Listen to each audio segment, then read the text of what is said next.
Welcome to the Bold SLP podcast. We are so happy that you're here and can't wait to share with you all of the amazing conversations we've been having. We are the co-founders of the Bold SLP Collective, and we are also your hosts, Lisa, Desi, and myself, Ingrid. Each of us has a variety of experiences in all things bilingual and bimodal speech-language pathology. You'll get to know us pretty well on here. We started this podcast to share our lived experiences, but also because we want to bring advocacy and cultural humility to the forefront of every speech therapy conversation. We hope that you'll join us each week, and we hope that you enjoy this episode. Welcome back to the Bold SLP podcast. Today I am here with Ingrid. Ingrid really saved me throughout the pandemic. She was there for me. She listened to me. She didn't even know me. I was a complete stranger. So thank you for everything that you've done for me, Ingrid. Today we're going to hear all about Ingrid's story, going beyond the seas with Ingrid. So Ingrid, whenever you're ready. Thanks, Lisa. You're so sweet. I loved connecting with you on Instagram. We'll get to that, but I wanted to start from the beginning. I guess, kind of give you all the timeline of who I am, all about me. So I think the first thing you need to know about me is that I'm the firstborn in my family. I'm the oldest of two, and I think that has shaped a lot of who I am and how I am. So I love being a big sister. So I'm the first one in my family. I have a youngest sister. There's just the two of us. So when I was little, we were mostly in Mexico. While I was born in California, my mom didn't really ever envision us being over in the U.S. She is from Chihuahua, so is my dad in Mexico. So I grew up in Mexico most of my formative years, I would say, like birth to 6 or 7. We traveled to the U.S. a lot because my dad's family was in the U.S. So I had some access to the culture, to the language. Chihuahua, for those of you who don't know, is a border state. So we border Texas. So it was really easy to go on short holidays and even longer holidays to spend time with our family who was in the U.S. And we did that back and forth for many years. Until I was 6 or 7, my grandmother, who lived in California, she had a massive hemorrhagic stroke, and she was in the hospital for a long, long time. And we ended up moving over there semi-permanently. We always knew that we would come back, but we moved to California for a couple of years. And, if you hear my English and you hear my accent, you can credit those couple of years for that. I was in school. I remember joining the second grade class and sitting there and not understanding a single word that was being said, being a native Spanish speaker and having very limited English knowledge and zero proficiency, really. I remember sitting at the assemblies and just not knowing what was going on. I was already in second grade, so I have pretty vivid memories of that. Wow. I know I've shared before. Yeah, isn't that crazy? Yeah, we have these classes in Canada called the welcome class or la classe d'accueil. And it's for like immigrant kids who don't speak the language. And we just never knew what went on in there. And we didn't even communicate with those kids. But that must have been so hard. It was. And I'm just like now learning to like unpack how that all felt. As a grown up and as a mom, figuring out, like, for example, I could have been raising my kids to be Spanish speakers first, but I was very adamant that I didn't want them going into school and being confused or being othered, if their English wasn't up to par. Yeah. And I realize now that stems from my experience.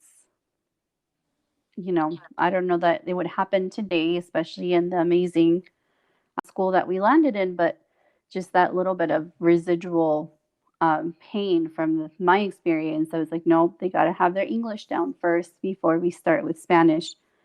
which totally goes against everything we know in the research That we know and now. Yeah. everything. Yeah, everything we now know in the research and everything I know as a speech therapist, just couldn't get over that hurdle as a mom.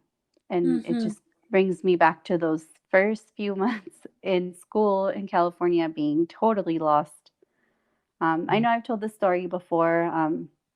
I had a teacher in second grade who would punish the kids by throwing our shoes out the window.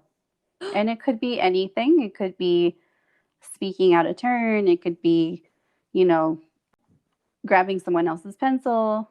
But for me, the one time she threw my shoe out the window was because I was speaking Spanish to one of my friends. Oh my goodness. Yes.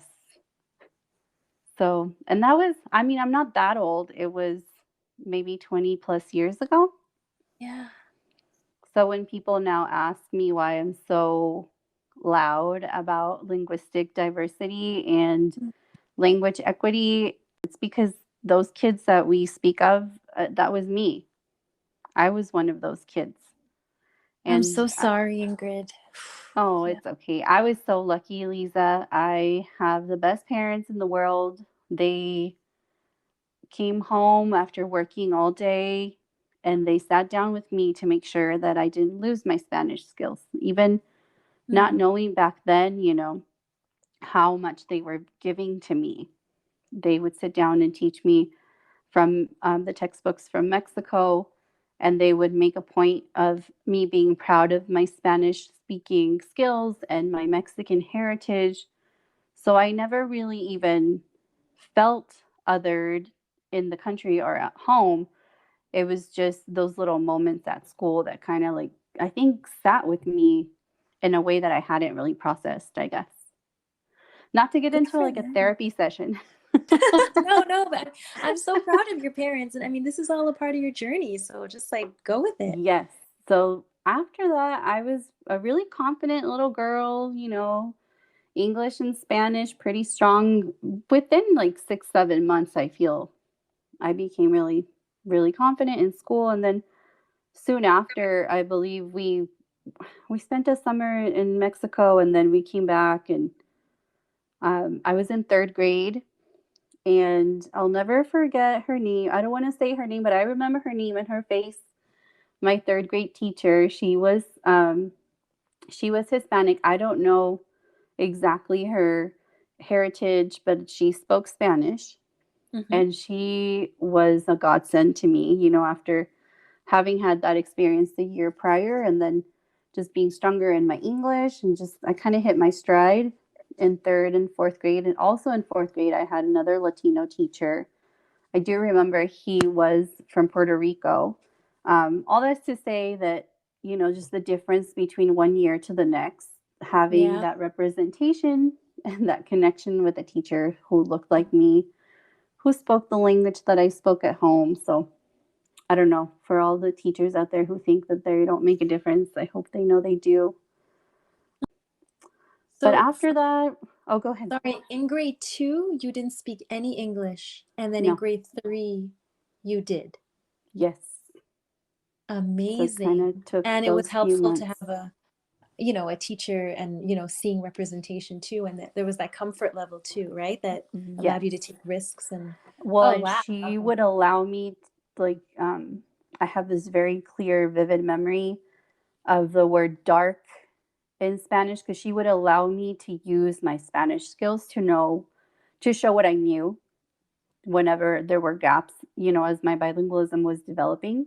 Yes. And so the word dark in Spanish is oscuro. We say it oscuro without a B, but a lot of Spanish speakers spell it with a B, obscuro. And so Okay.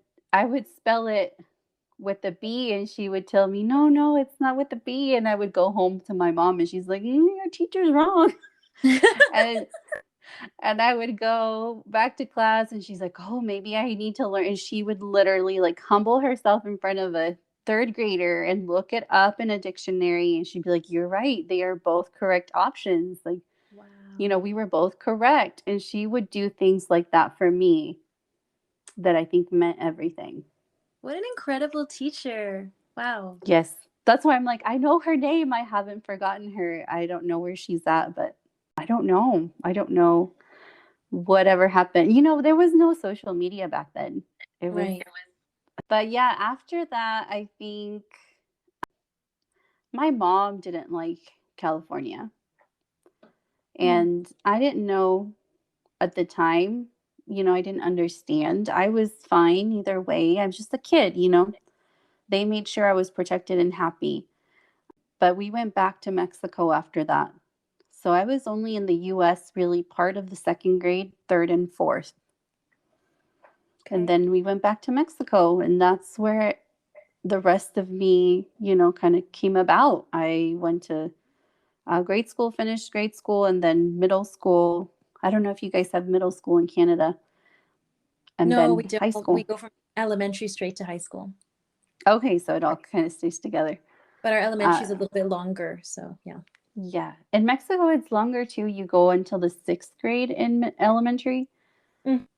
and then middle school, we call it secondary, and it's seventh, eighth, and ninth. And then high school, we call it prep school, and it's 10th, 11th, and 12th. Growing up in Mexico was amazing. I grew up with a strong sense of identity. I think that that's really shaped who I am. Mm-hmm. Um, but I always knew I was American.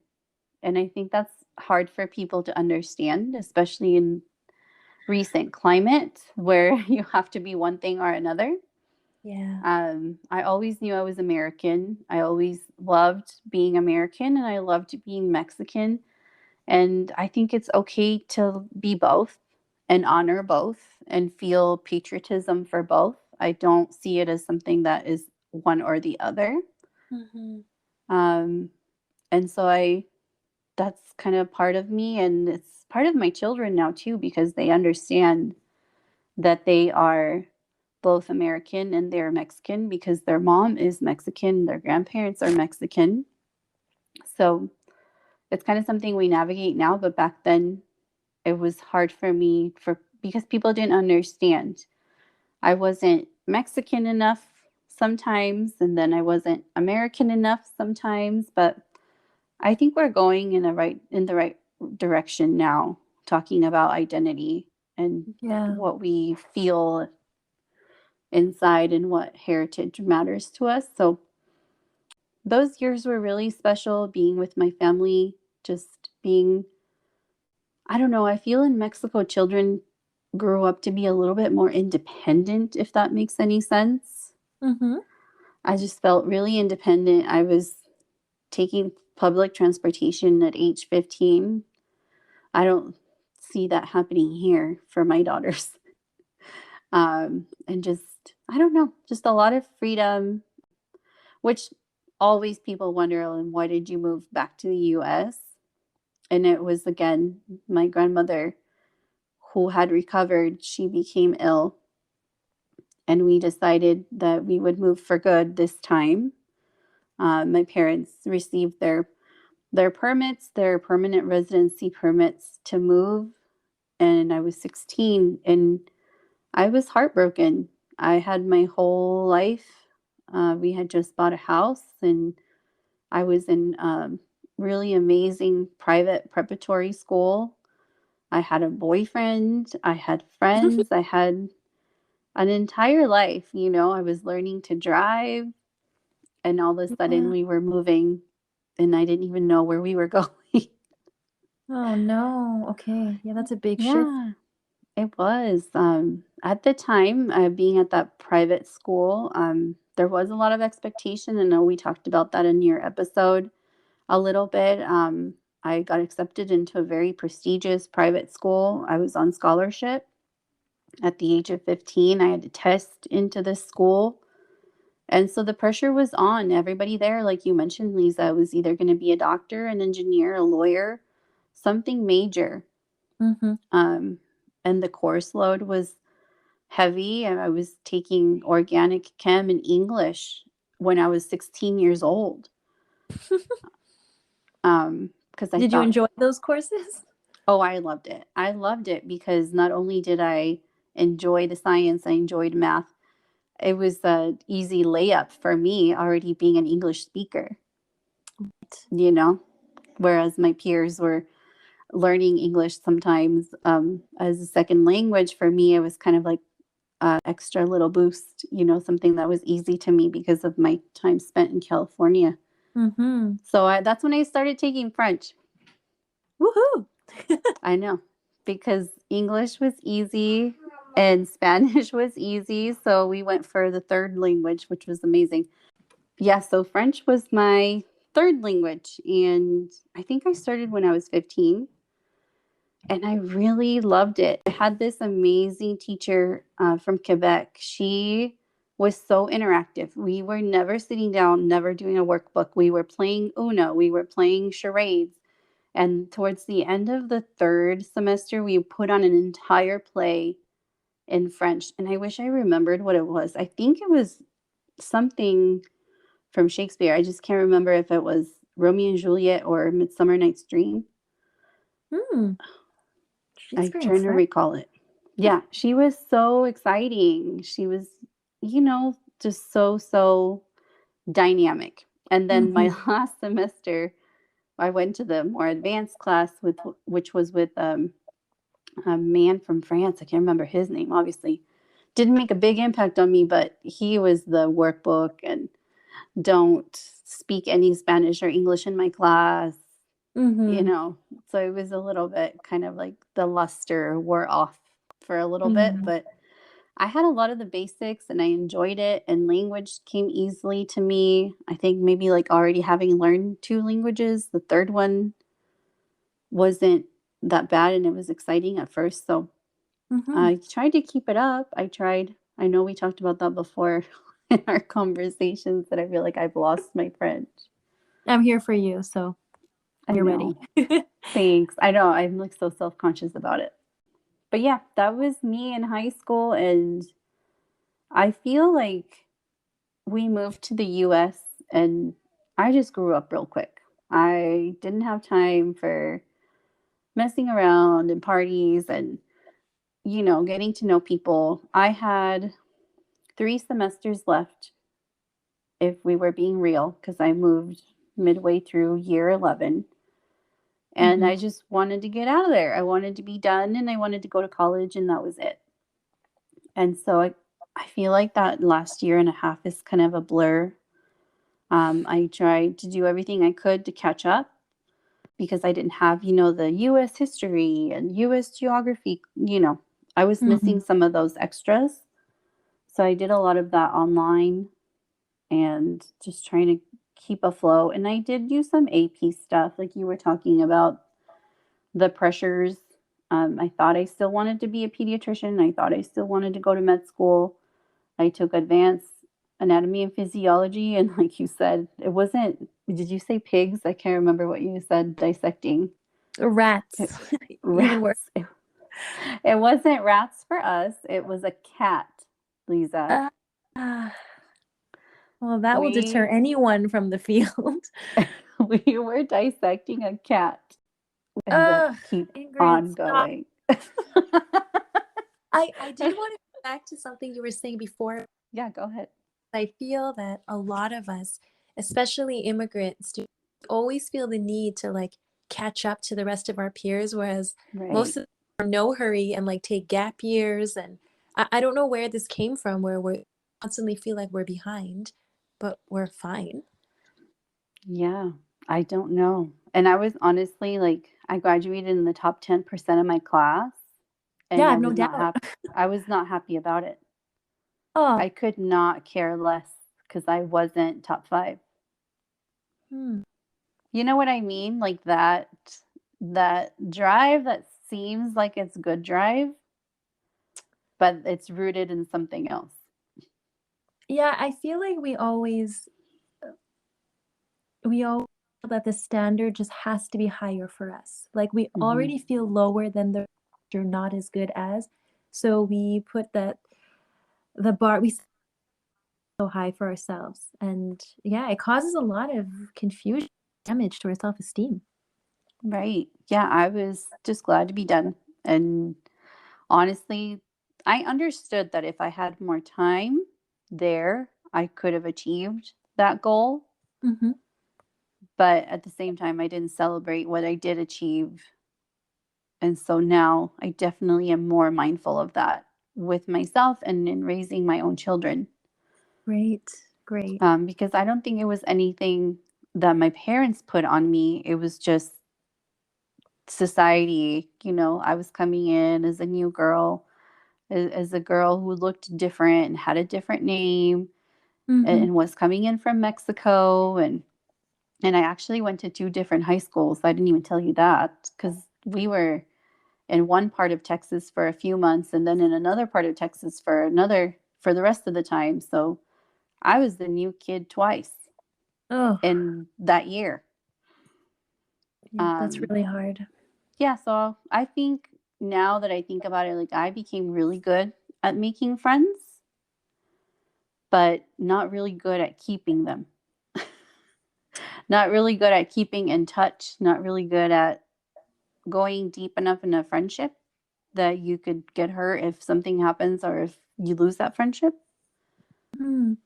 I'm trying to get better at it, even though a lot of these new friendships are long distance. They feel really open and unique and strong. So hopefully we can get to know each other and meet in person one day, even though we're in two different countries. But Oh, 100%. yeah, But I do want to ask you how all of this led to speech therapy. oh my gosh, it's wild. So all of this leads to speech therapy because I start pre med. And so I take all of those bio classes and I do well. But then I'm feeling like you said, the dissection, and when do you ever really get to help people, if Yeah. you're working on this sciencey stuff. And then I got to know like the businessy side of medical settings too. And I'm like, no, that doesn't sound like anything. I always said pediatrician because I love children and I like helping families. Like being a pediatrician, I don't think sounds like I would be helping a single family at all. So in the way that I wanted. So I switched over to psychology, and that was a little bit hard to explain because I didn't know where that would go either. Mm-hmm. Um, but I'm so thankful that I did. It led me to classes like philosophy and led me to classes like statistics and just more time to do my French. I kept going with my French studies and more time to learn about languages and linguistics. If I hadn't made that switch from pre med to psych, I wouldn't have found linguistics and I wouldn't have found SLP. So, Wow. yeah, and even my senior year, I was feeling pretty lost. I was applying to different kinds of programs. I wasn't sure if I was going to be a researcher. I applied to some PhD school psych programs, psychology PhD programs until one of my friends and peers from university, she had graduated a year before me. And she said, Mhm. "Hey, you're bilingual. If you were an SLP, you would never struggle to find a job." She's like, "You have no idea how much we need Spanish speaking SLPs." And I'm like, "What in the world is an SLP?" Right. So I'm here. It's literally probably 10 days before all the grad school applications deadlines are hitting for the fall of 2009. Mm-hmm. And she's telling me about this whole new job, new career. And I'm looking it up and I'm like, this is me. This is everything that I have been doing that I don't know how to put together.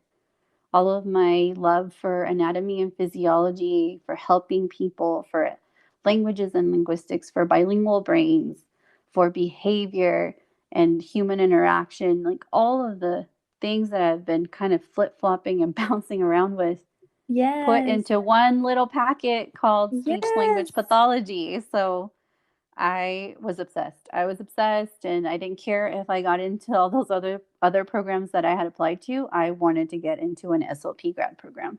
Mm. And so That I did. all came together for you, like every bit of interest you had. school all in one place. It was amazing. It was amazing. And I had a lot of help along the way.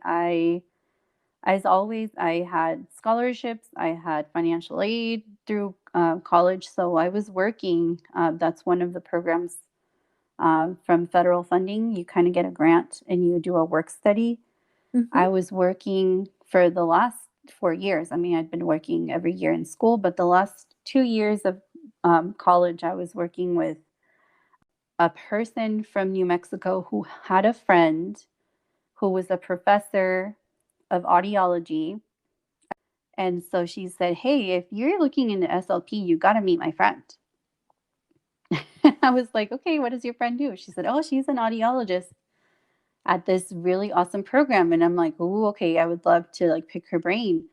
And she set that all up for me. And even before going to Dallas, I had information. I had a contact, and I think that that was really, really imperative. And I got into the program I wanted in Dallas. I got into a program in Texas Tech in Lubbock, I believe, Texas. I got into the program in Arizona, which now in hindsight, my bilingualism would have been more supported over there. But I had to decide based on financial, opportunities, because I was a Texas resident and I couldn't afford to go to Arizona. So I had to make a choice to either, go far away from my family and everyone I knew, my fiance at the time, my husband now, and go do SLP far away in Dallas. I know it sounds like it's the same state, but Dallas is huge. It's like 11 hours away. And I went there, and it was an amazing fit right away. I didn't like the city. I'm not a big city person, but my program, my experiences, the people I met, the clinical instructors I had, they were my favorite. I still, to this day, I'm like, my dream is to be a clinical instructor like the ones I had. They would teach us at clinic in the morning with real clients, and then in the afternoon we had lecture. So my first year there, I was at an outpatient neuro rehabilitation center. In the morning, I had a client, a bilingual Spanish-speaking client, and then in the afternoon, I would go to neuro class with the same clinical instructor. And I think it made a world of difference to me and how I view our field in mentorship and supervision. It was a great, great place for me. Hopefully on another episode, we can get more into my journey in the SLP world, how I became a bilingual SLP. But for now, this was, pretty much all about me, how I got here, beyond the CCCs, all the things that make me me. And yeah, that's pretty much all I wanted to share with you guys today. Just getting to know me. As we move on with this project, we all felt it was really important for you guys to know who we are and where we're coming from. And I think for myself, I really think my journey started very early on, and all those things came together to make me the SLP that I am today. So thank you guys so much for listening. Thank you, Lisa.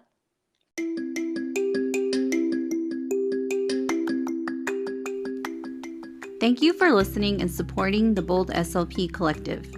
You can find a closed caption version of this podcast on our YouTube channel. We will also have show notes on our website. If you enjoyed this episode, we'd really appreciate it if you do all the podcast things. Follow, subscribe, download, and review. And don't forget, we love hearing from you, so connect with us on Instagram at the Bold SLP Collective. Stay bold and humble. See you next time.